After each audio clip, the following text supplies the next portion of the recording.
Hi everyone, welcome from Law with Dunk the Law Guy, and today is day 39 of the Case a Day series journey, covering cases across criminal law, tort law, contract law and the English legal system. If you ever have a case you want me to cover, feel free to pop it in the comments section and I'll get around to it if I can. In yesterday's day 38 recording, we looked at the test for subjective recklessness, which was created in the case of R.V. Cunningham 1957. Today I'd like to explore the past issues of objective recklessness and how these were present in the case of Metropolitan Police Commissioner v. Caldwell 1981. Be aware though that the case of RVG and Another 2003, also known as RVG and R 2003, which I'll go through in a later recording, led to the reinstatement of Cunningham recklessness, otherwise known as subjective recklessness, as the sole test for recklessness. However, from 1981 to 2003, there were previously two different types of recklessness. There was the subjective test, which is where the defendant realised the risk of harm or injury occurring but decided to take the risk anyway. This was created in R.V. Cunningham and is known as Cunningham recklessness.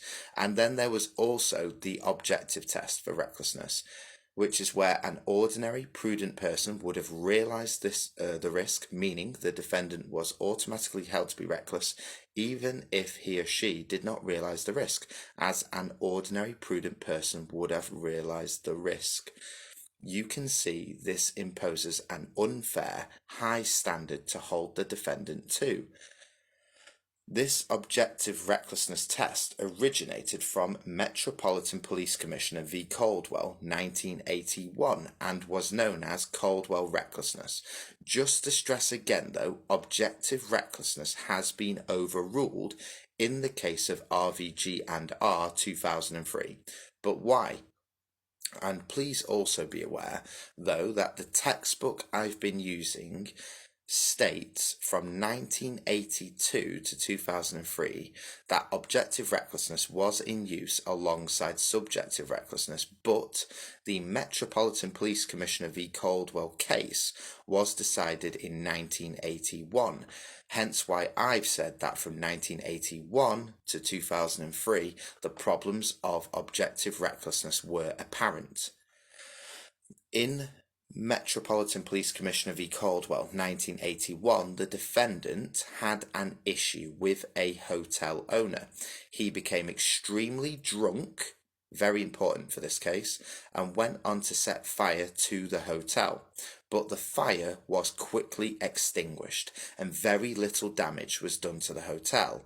The defendant was charged under Section 1, Subsection 2 of the Criminal Damage Act 1971. I believe this to be the crime of arson. To be guilty of this crime, and more specifically, to have the mens rea of this crime, the defendant is required to have intended to endanger life or to be reckless as to whether life was endangered. The defendant argued that as he was very drunk, he couldn't have realised or appreciated that people's lives in the hotel at the time of the fire could be endangered. Again, him being very drunk is extremely important here. His conviction, however, was still upheld.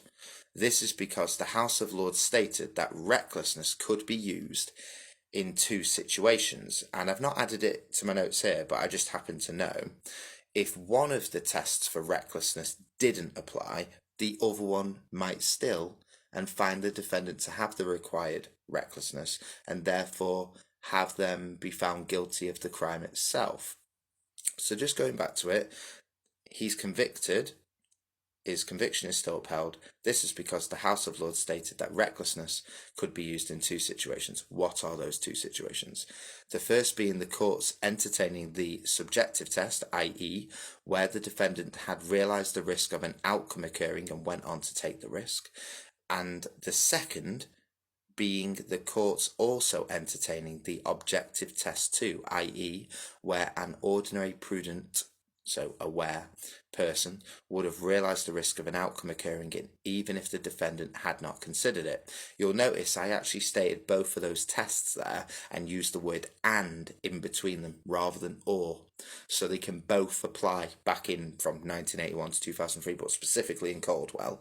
The test used or test fashioned objective recklessness created in Caldwell would therefore set a precedent that both possibilities of recklessness can apply, and where one fails, say subjective recklessness, objective recklessness usually would always succeed, and therefore a defendant would always be deemed to be found to be reckless, which is unfair because they might not have appreciated the risk, but an ordinary prudent person would have.